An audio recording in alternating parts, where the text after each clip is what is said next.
today. So the types of abuse, there's emotional abuse, there's physical abuse, there's verbal abuse, there's sexual abuse, there's domestic violence, and there's human trafficking. Okay. So there's, I mean, kids, and it's more often than you think. We can go to the next slide. Tragically, in any given year, 3.3 million reports of child abuse are made involving nearly 6 million children. It is estimated annually more than 650,500 of our nation's children will become the victims of sexual abuse. And those are the ones that disclosed. Those are the kids that had the opportunity. Those are probably the children somebody stopped and asked. You know, the further we get and the deeper we get into COVID, right from the beginning, those children are the ones that I worried about because we took away the access. They're now staying home with their offenders. And they don't have the ability, you know, to talk. I know Childline and Children and Youth were talking about the drop in cases and the drop in reporting. Kids aren't disclosing because they're nowhere with other people to report, or nobody's asking them the questions, you know. That's what I really worry about. But think about that. Of the ones that are reported and how many never report, 650,500 of our nation's children will become the victims of sexual abuse. Next slide. Sexual abuse, 1 in 4 girls and 1 in 6 boys will be sexually abused before they reach the age of 18. Think about that. If I walked into a classroom and there were 20 girls in there, 5 or more have been or will be sexually abused. And it's not, the number's not much different for boys, 1 in 6. But we seem to kind of, that's another training I've been doing, is just working with males in general, because we don't always give, I think that sometimes society doesn't focus or think about boys being sexually abused, not until Sandusky at least, but they've been being sexually abused years prior to that. But 1 in 6 boys will be victims of sexual abuse if I go into a classroom of 23 or more. Individuals who sexually abuse children are most likely someone the child knows and trusts. And 93% of children know their abusers, you know. And I think that for a long time people talked about the stranger danger, and I think it's important that, you know, we talk to our kids about not talking to strangers, you know. But when it comes down to that, 93% of our kids are hurt by somebody who's supposed to take care of them, who's supposed to love them, and that, you know, the child's supposed to trust. That what the person that the child should be able to come to is often the abuser, you know. I'm going to wait. Go ahead. We'll go to the next slide. My slides got out of order somehow when I sent them. But when I was talking about the 650,500 children, I want you to think about what that might look like. That's Beaver Stadium.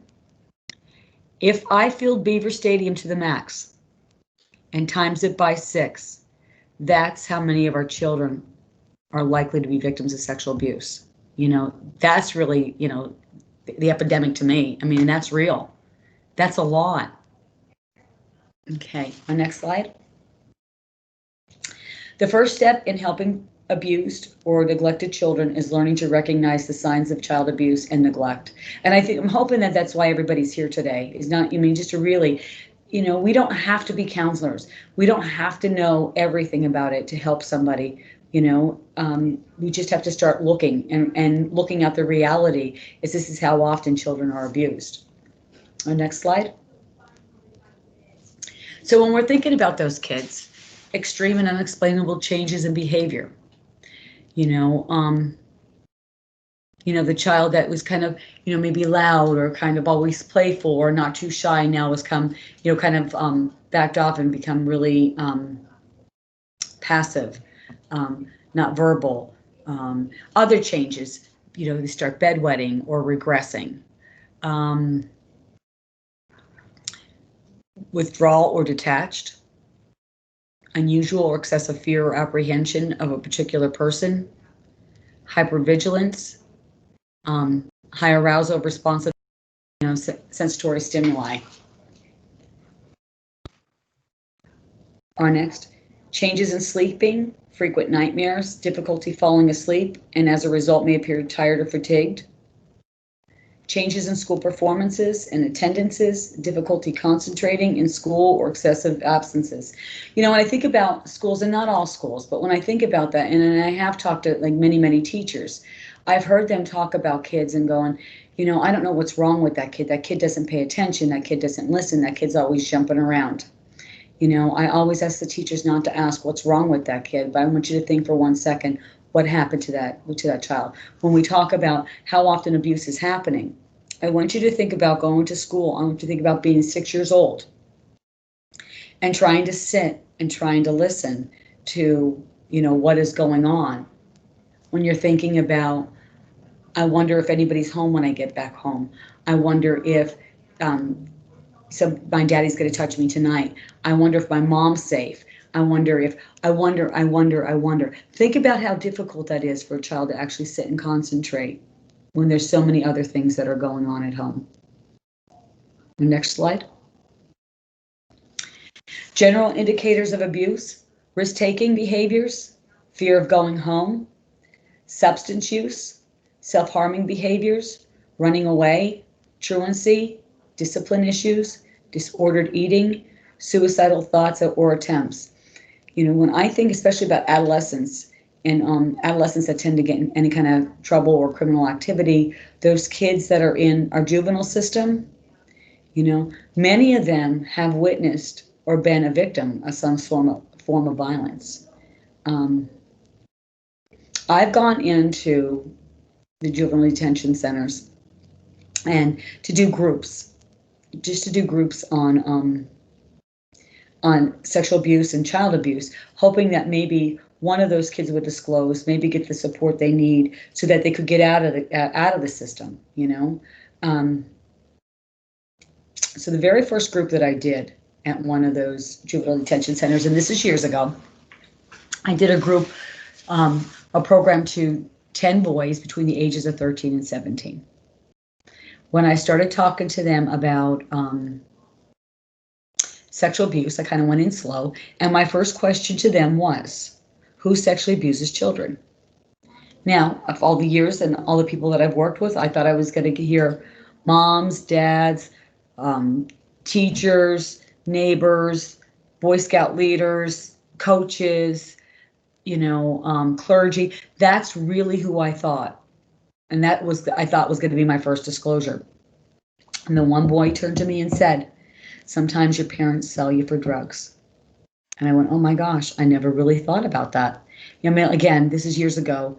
And since that time, I've started doing work on human trafficking, and I have worked with children who've been victims of human trafficking.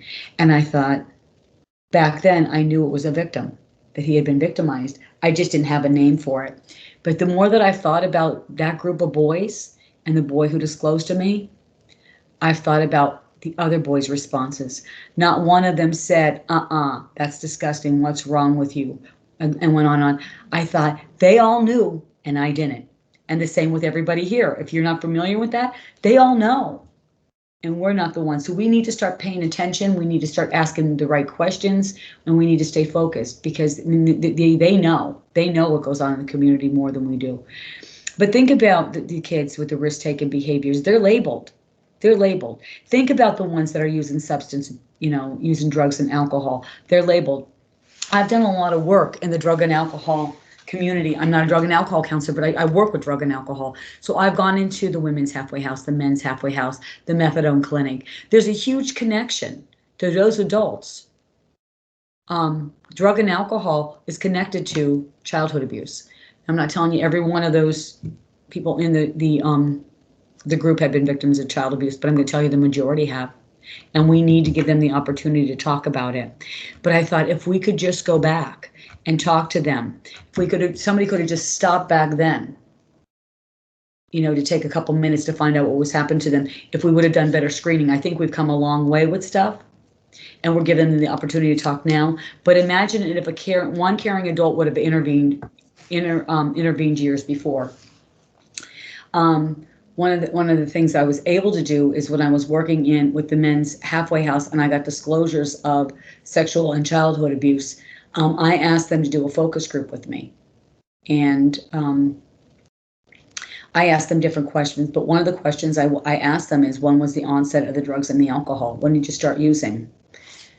And they told me that the majority told me that some of it was part of the abuse, that the abuser was getting them high or giving them alcohol or whatever else, other means of drugs, and taking advantage of them, abusing them, not taking advantage.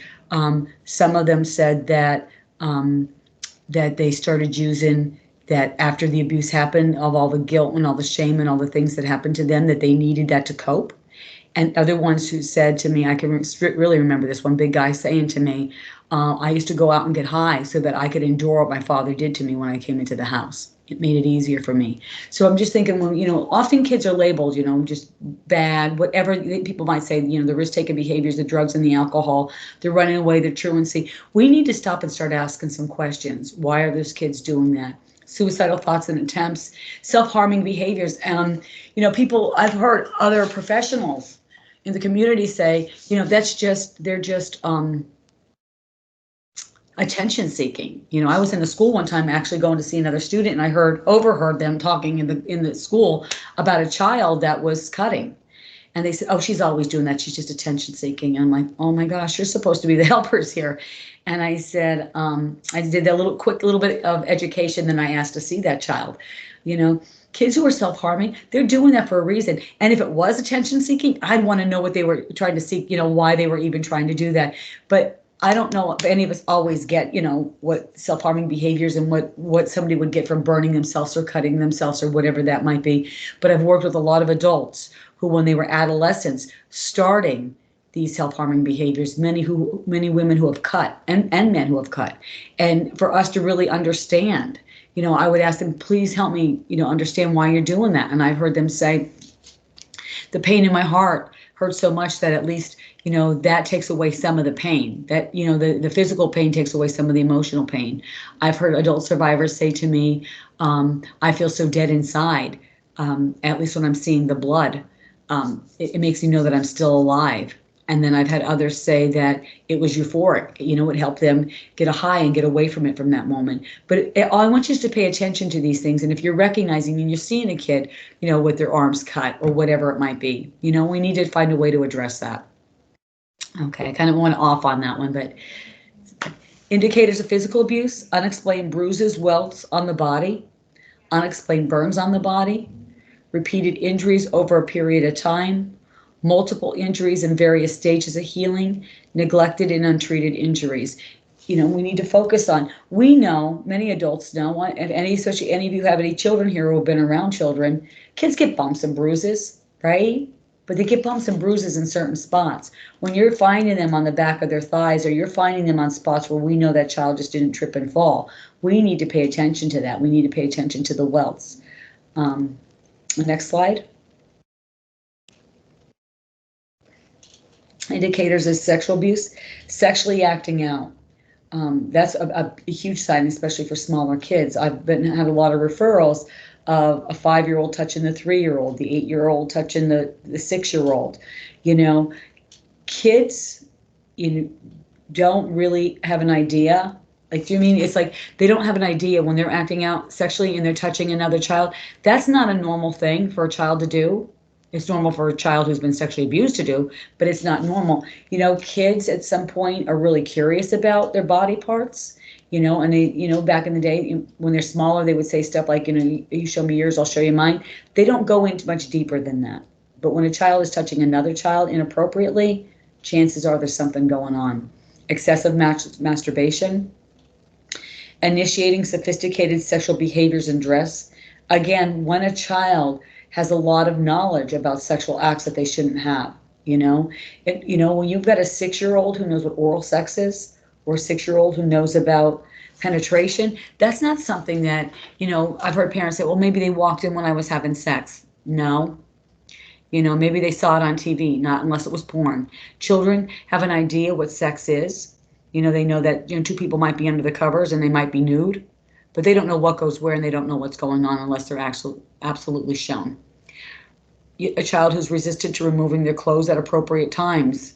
When you have a child that doesn't want to get into the bathtub anymore, that used to love the bathtub and didn't have an issue with taking their clothes off to get into the bathtub. Regression in young children, I kind of already talked about that, but thumb sucking, bedwetting, baby talk, when a child kind of regresses. Now, these are a cluster of things. If a child starts doing that, I don't want you to go, okay, they did these 3 things, they've been sexually abused. We need more than that. Sometimes children will do some of the things, especially when we talk about masturbation. I know that's a hard word to say. It took me a long time to be able to say that word out loud sometimes. But, sometimes kids find that is a release for them. But if they're doing a couple of those things, sleep disturbances, sweats and nightmares and terrors, bladder or urinary tract infections, pain when going to the bathroom, sexually transmitted disease or infection. If a child has a sexually transmitted disease, we know that myth about getting it on the toilet seat is over. That child had some contact with somebody. Signs of trauma to the genital area. Those are all indicators of sexual abuse and exploitation. Our next one. Continued sexual behavior that's inappropriate for the child's age. I think I kind of covered that one. Bedwetting or soiling of the bed, especially when the child has already outgrown those behaviors. I did a men's group for men who were sexually abused. I can't believe how many of them, and that was one of the conversation, was the bedwetting and the shame that went with it, and parents hanging their sheets out on the line so that the neighbors and the other children in the neighborhood to shame them. But there were so many of those men in that group that had issues with bedwetting that we need to, address that. We know there's some medical problems, but if it's not medical, there may be something else going on with that child. Not wanting to be left alone with certain people or being afraid to be away from the primary caregivers. We know when children are smaller, that 2 to 3 or 4, maybe even 5, they're used to their caregivers. They don't want to be with other people. But when all of a sudden they don't want to be with certain people, we need to ask questions. And I think that's sometimes where people fail to find out, why, when they don't ask children why they don't want to be left alone with certain people anymore. When I did a group for women who were sexually abused, at some point they were talking about, I told my parents. And I can remember one of them saying, I told my mom I didn't want to be with Uncle Joey anymore. In that child's mind, she had told. She really didn't go beyond that, but the mom never asked. The mom said, oh, you love Uncle Joey, you're just being bold right now, and sent her back off to Uncle Joey's house. We need to ask. Even if we're a little worried about asking, we need to ask that question. Why all of a sudden don't you want to go to Uncle Joey's house? And it could simply be, last time I was there, he wouldn't let me play with his PlayStation, and he made me go to bed at 10 o'clock. I'm not going there anymore. And that would be okay. But what if it wasn't? What if that wasn't what the reason why he didn't want to go to Uncle Joey's house anymore? Okay, we can go to the next slide. Why kids don't tell. Threats, confusion, fear of not being believed, and we teach our children to trust and obey adults. So think about the child that's being told, if you tell anybody, I'm going to kill your mother. You tell anybody, I'm going to do this to your sister. You go ahead and tell, nobody's going to believe you, I'm the kid. You're the kid and I'm the adult. You go ahead and tell, and you're going to get in big trouble. It's really easy to manipulate a child and to make them believe those things. I think when we do real simple things like Santa Claus, and there's nothing wrong with Santa Claus, but when we think about how easy it is to make a child believe that fantasy about, Santa, the gifts and the sleigh and all that stuff, which is magical. And I think that's wonderful. I had kids, they believed in Santa. But think about how easy it is to manipulate and make a child believe something that's really horrible. Confusion. Sometimes kids don't know. That I'm specifically talking about sexual abuse here. They don't know that it's wrong. When, you're when you're young and you're living with somebody, again, the person who's supposed to love you, protect you, and take care of you, and they start touching you. Not all sexual abuse is painful. I'm not going to get into that. I don't want to talk about that. But some of it is not painful. How confusing is that to a child? We teach children about good touches, hugs and handshakes and pats on the back. Kids can list hundreds of bad touches, kicking, biting, throwing, pinching, and I can go on. But when it comes to touch, kids aren't aware of what that is. They know they don't like it, but it doesn't fit in either one of those categories. Part of that confusion is, and also the person who protects me and loves me is the person who doesn't this is my daddy, or this is my mommy, or my grandpa, or whoever it might be. How confusing is that to the child? They don't know that it's wrong. And it's not until they get older, maybe when they get to school and they're, hanging out and nobody else is saying, somebody comes in their bedroom at night. Fear of not being believed. One thing is because the offender tells them that, but sometimes kids aren't believed. People think that kids make up stories. They don't make up stories, especially when it comes to adolescents. I think that people think adolescents often make things up because they didn't get their own way or they don't want to live there anymore or somebody set rules. Why kids aren't believed is because often adolescents recant. They take it back. And the reason they take it back is because the consequences of telling was too great. I think we need to pay attention to that. So I worked with a young girl, and this is years ago. The systems has since changed, but she disclosed to her guidance counselor, she was 13, that mom's live-in boyfriend was sexually abusing her. She was sent home. And then the guidance counselor, before she got home, kindly called the mom to tell her that. Okay, and then maybe at some point made a child line report. When she went home, the mother called her a liar, slapped her, and pushed her down the steps. Children and Youth luckily came in a few hours later and she was removed. At that time, they did not remove her siblings because they did not disclose they were sexually abused. Now remember, this is going back probably 29 years ago. The system has changed now. Children and Youth would have took all the kids, but these other children they felt weren't at risk. She was taken from that house. She was placed in foster care. She was put in a group home. She's now living in a place that she has no idea if it's safe to be. She's taken away from her home, her family, her friends, and her school. Who got punished? So at some point, she was allowed to call home and talk to her siblings. Her grandparents wouldn't talk to her. And her siblings said to her, you need to stop this. Mommy's going to lose the house. Putting all the responsibility that if the offender was put in jail, the mother would not have the income to take care of them. So what did the girl do? She took it back. She said, that didn't happen to me. One of the things I said to her, I believe what you told me the first time. I get why you're saying what you're saying, but I believe what you told me the first time. And luckily, Children and Youth didn't believe that either. So she stayed in foster care, but he never served any time. She didn't get to have any relationship with her siblings. She lost everything by telling. So not only the fear of not being believed, but I think sometimes, the consequences are too great. That when we hear somebody say that didn't happen, then we think adolescent lies. I want you to think about it. If somebody told you that in the beginning, I want to know why they're taking it back. Children are taught to trust and obey adults. We teach them that. We also don't always teach kids that it's their body. We need to, be open and say you don't have to hug other people. You don't have to sit on other people's lap. You don't have to be rude to grandma, but it's your body. But kids are brought up to trust, obey, and to listen to the adults. Next slide. Why children don't feel feelings of shame and low self-esteem. Majority of victims, regardless of whether they're 3 or whether they're 93, have always told me that they felt like it was somehow their fault. Loss of trust, unaware that the acts are inappropriate. Again, I already kind of covered that, but a child doesn't always know that touch is inappropriate, and fear of breaking up the family. Next slide.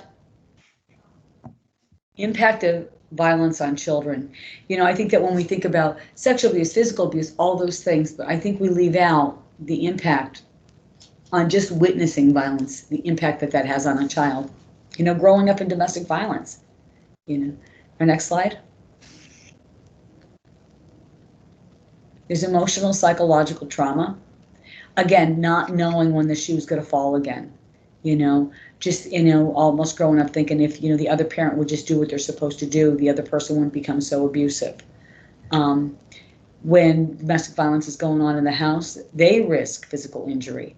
Often the abusers hurt the children, but for the ones that aren't hurt, they're in a war zone when things are being thrown, when guns are being shot, those types of things, or direct victim of physical or sexual abuse they become. I worked with a young girl, she was probably 11 at the time. Mom's boyfriend killed her. And she came in and she wrote, I can't remember verbatim the poem, but she wrote a poem. And it said, I used to worry about it all the time, but now I don't have to worry about it anymore. Those were not her words, and I know that I saved that poem somewhere, but I have to think about her. That 11-year-old knew that this day was coming. Can you imagine being 9, 10, 11, and just waiting for your mother to be killed because she knew more than the system knew? that her mother was going to die at the hands of the person who was supposed to love her, and the impact that that has. You know, we also know that, and not always, but kids who grow up in domestic violence, males are the ones who often become the offenders. Not every male who grows up in domestic violence becomes an offender, but also young girls who sit back and watch that often become the victims of domestic violence. Next slide. Children's reaction to domestic violence is self-blame. So when I talked about going into those halfway houses, even talking to those males, they said there's something I should have been able to do to help my mother. I tried to help my mother and I couldn't make it stop. They were 6, going up against a grown man, trying to help make the abuse stop, feeling helpless, the grief, the worry, excessive worry. What's going to happen in my house next? The fear, the dread, the numbness, the anger, shame, sadness, and terror. Those are all reactions to children who are being raised in domestic violence, and it's more often than we think. Next slide. So how are we going to help them? One thing is just by recognizing some of the signs that I went over. Finding a way to ask questions in a safe way. And what I don't have on this slide is that the majority of you, or if you're working in some sort of field, you are mandated reporters. That's how we help kids. You know, we always worry about putting kids at risk when we're making reports, or we always think maybe somebody else made a report. You're required to make the report, and there's an importance for that reporting. It's to make sure that, you know, that we are connecting kids with services and somebody's going in and asked. Do the systems always work? No. But I don't want anybody on here to fail the system by not making the report. And asking in safe ways, you know. We need a whole nother session about me going in and talking about asking in safe ways. But, you know, starting to know the kid, you know, asking certain questions that would help. Like, oh, where did you get that boo-boo from? At some point, but not just starting off with that. You know, asking what it's like at home. Connecting them with services. So you make the referral. Make the referral to Victims Resource Center if you know that a child's being abused. Make the mandated report. Contact children and youth, those types of things. This can alleviate the impact and give them a better chance for a better future. Like I said, I worry about kids today, I worry about those kids that are home.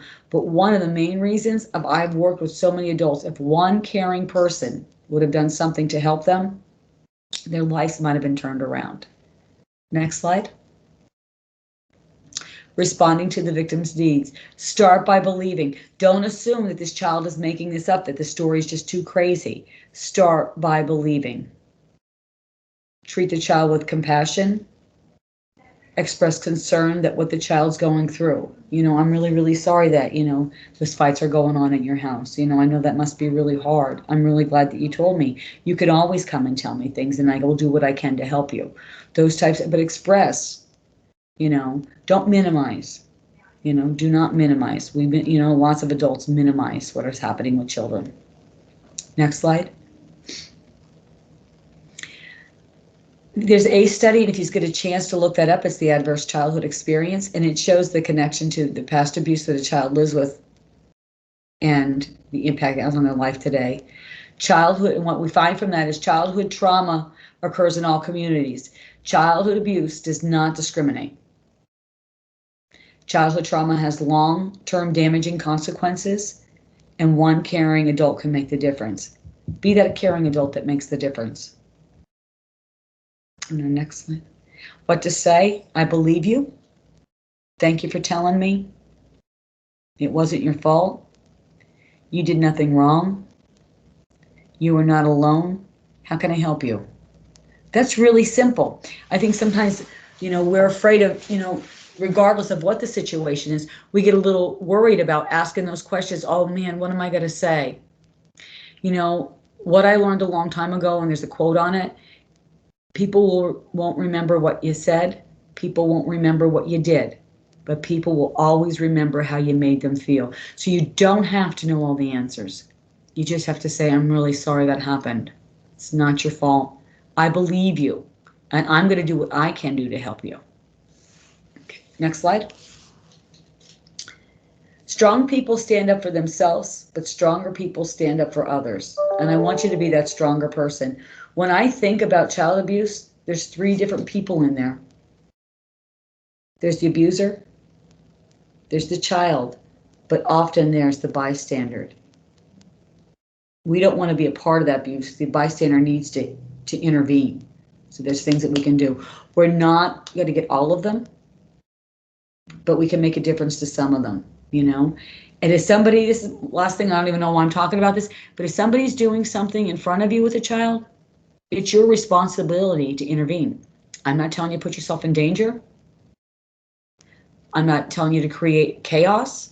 I'm saying, as an adult, if I was walking into a store on Turkey Hill and I saw a 2-year-old in a car seat, that's my business.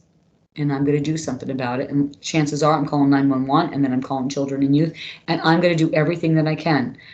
If I see a child being hurt in Walmart, I'm going to intervene and try to do whatever I can. I'm not asking you to put yourself in danger, but picking up a phone and calling 911, trusting your instincts, making those phone calls is our way of intervening.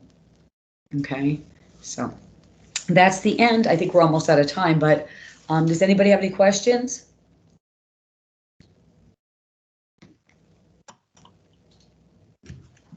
I'm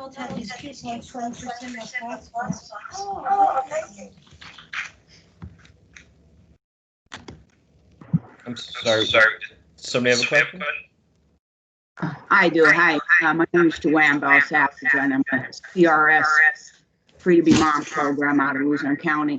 I had it's more of a experience I had, but I worked in a residential treatment facility for 8 years, and I had a young lady that I had built enough trust with that one day she said to me she had 2 children, and she said they were by her grandfather, and she struggled when she said this to me. She said that she hated herself because at some point she started to like it, and she hated that she felt that way. And I don't know if I heard you say anything about that, but it was a difficult situation at the time for me because I really, I was just starting out, and I didn't really know how to react. And what I said was that I thanked her for trusting me enough to share that with her, and how could I help? And I referred her back then to the therapist, to her counselor, and she was able to get in a better space with some of it prior to leaving treatment. That's perfect. Thank you for telling me, it's not your fault, those types of things. I just want to ask, did she say, tell me again about the piece that you said she liked it. Can you tell me that again? Her grandfather was sexually abusing her. Right. And at some point she felt like dirty and not good because she started to like the touch and stuff. Okay, so I want to explain and that getting that information sounds really confusing to you, but it makes sense to me. Sometimes when a child lives in abuse, where there's a lot of physical and neglect and all those things, and this child never feels love, those offenders have the ability to make them feel special. She didn't like being touched sexually. What she liked was that at those moments she felt special. It may have been the only time she was ever hugged or touched or in any of those things. So I know it might sound, but that's real confusing to her. Then she's like, it must be something wrong with me because I like the abuse. No, when you are taken away and nobody's caring about you, paying any attention, you're the one who's physically being hurt, those may be the only kind touches she ever received. So thank you for sending her back, believing her, and listening to her. Okay. And then Tammy, it looks like made a lot of sense. Thank you. You're welcome. Sorry. Tammy, it looks like we do have a question. Faith, I see your hand up. Would you like to ask a question? You can unmute yourself. Yes, I was just wondering if, are you going to be sending us the information that we went over today? Can we have a copy of it? And can we also have your information? You said that you were going to. Yeah, the information's on the slide. I don't know if you can give them that, or if you email me, I'll be glad to send you any of that information. Do you want, if you write down my email or my phone number? I'll just take a picture of it.